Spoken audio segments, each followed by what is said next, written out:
Bonsoir. Nous verrons les cireurs de bancs d'église.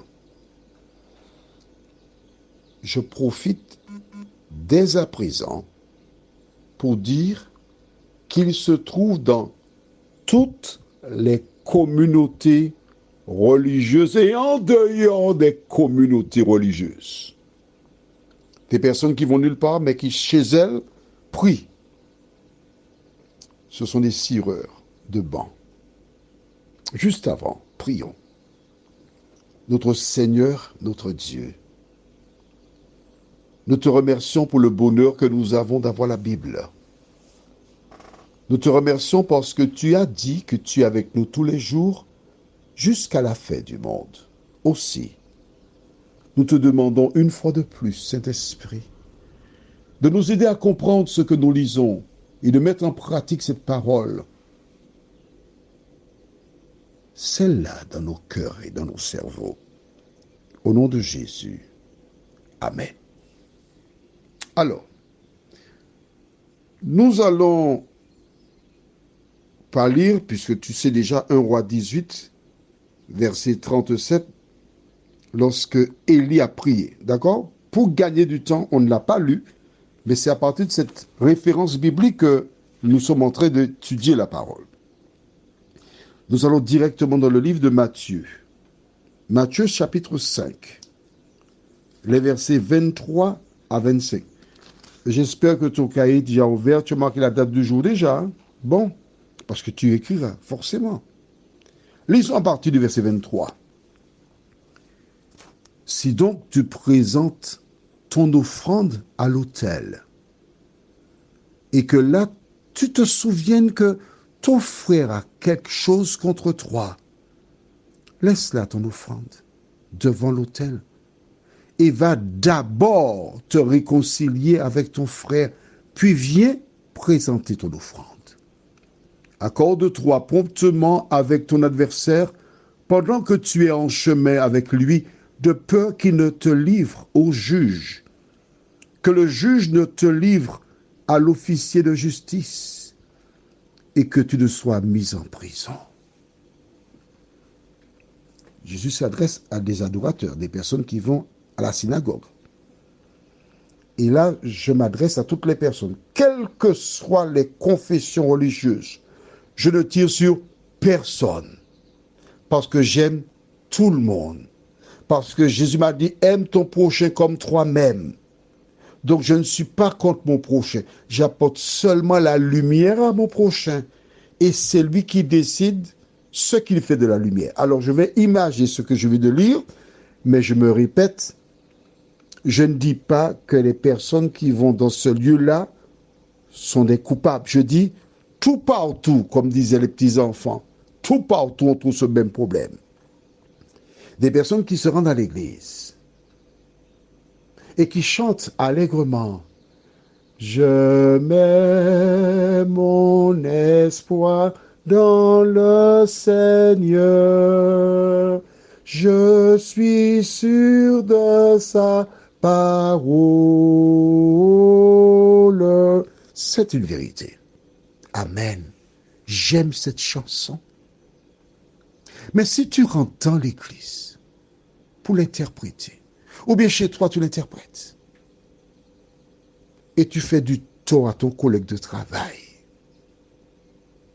Dieu n'accepte pas ta prière.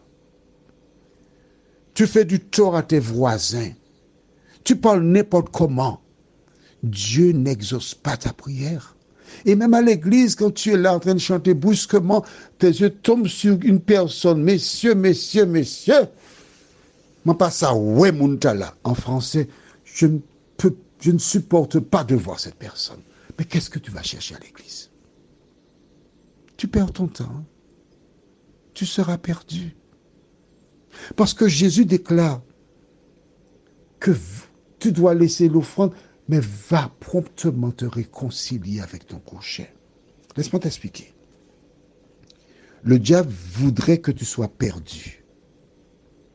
Et il envoie des agents pour te pousser à bout. Ces agents pour te persécuter, pour te faire des histoires. Tu conduis gentiment sur la route, on veut te faire une queue de poisson, et tu klaxonnes. Écoute le klaxon. Pam, pam, pam, pam. Alors déjà, alors un jour j'étais avec quelqu'un qui a fait pam, pam, pam, pam. C'est un jour, hein. Mais qu'est-ce que tu fais là? Mais non, moi j'ai fait Jésus, reviens. Et ne te moque pas des gens, frère. Tu l'as fait. C'est déjà fait. Mais je voudrais que tu perçoives à travers la conduite de ces personnes le diable qui te pousse à bout pour que tu te révoltes, pour que tu injuries cette personne. Et quand tu as injurié, il est content, il applaudit. Comment Dieu peut-il accepter ta prière? Écoute, je ne te jette pas la pierre. Hein. Je te donne la main. Nous marchons ensemble, toi et moi. Allons maintenant dans le livre de 1 Pierre chapitre 3, à la fin de la Bible. À la fin de la Bible. 1 Pierre chapitre 3. Tu as trouvé? Lisons verset 7. Marie, montrez à votre tour de la sagesse dans vos rapports avec votre femme, comme avec un sexe plus faible. Honorez-la, comme devant aussi hériter avec vous de la grâce de la vie. Qu'il en soit ainsi, afin que rien ne vienne faire obstacle à vos prières. J'ai entendu que rien ne vienne faire obstacle à vos prières. C'est-à-dire que si tu te maltraites ton épouse, il n'y a pas que ton épouse, hein, des enfants et autres, tu vas prier? Mais non, c'est un obstacle. C'est un obstacle. Tu ne savais pas ça. Tu expliques quelque chose à ton épouse et tu vois bien la Bible, elle est belle parce qu'elle s'adresse aux hommes. Elle s'adresse à moi. Elle s'adresse à nous. Parfois, on est impatient. Tu as déjà expliqué. Écoute, tu sais, elle ne comprend pas. Certaines personnes vont se porter, ah, on sent bois, on sent maman mouton. Alors, bois, c'est une expression qui est réservée pour le carnaval. Le bois, c'est qu'on brûle. Maman mouton, ça veut dire que tu ne comprends rien. Tu as dit ça. Mais là, aujourd'hui, tu vois, la Bible te dit qu'il faut honorer, respecter ton épouse. Et que cela peut être un obstacle. Alors, je t'invite là maintenant. Non, pas maintenant. Non, attends. Tu vas partir dans des choses là. Attends la fin. Quand j'aurai terminé, tu vas vers elle et tu la prends dans tes bras.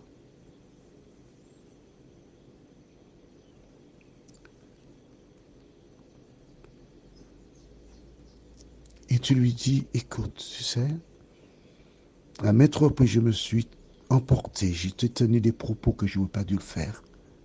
Je te prie de me pardonner. Et à compter d'aujourd'hui, par la grâce de Dieu, je veux te respecter, t'honorer, parce que la Bible me dit que cela peut être un obstacle à mes prières. Et quand tu l'as dit, tu pries Dieu et tu dis, Seigneur, je te demande pardon. À partir de là, tu peux commencer à prier. Dieu répandra sa paix sur toi, sa grâce.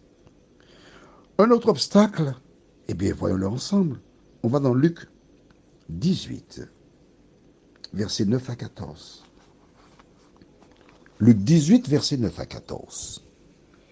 Il dit encore cette parabole en vue de certaines personnes, se persuadant qu'elles étaient justes et ne faisant aucun cas des autres.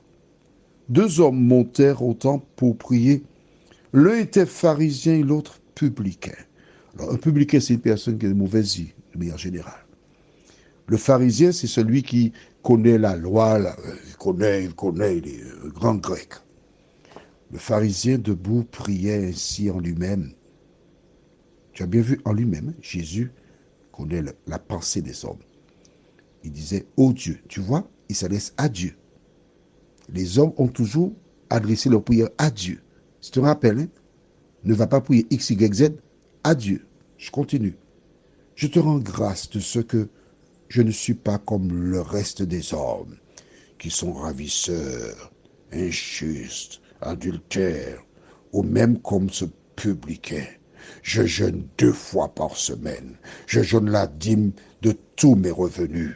Le publicain se tenait à distance, n'osait même pas lever les yeux au ciel,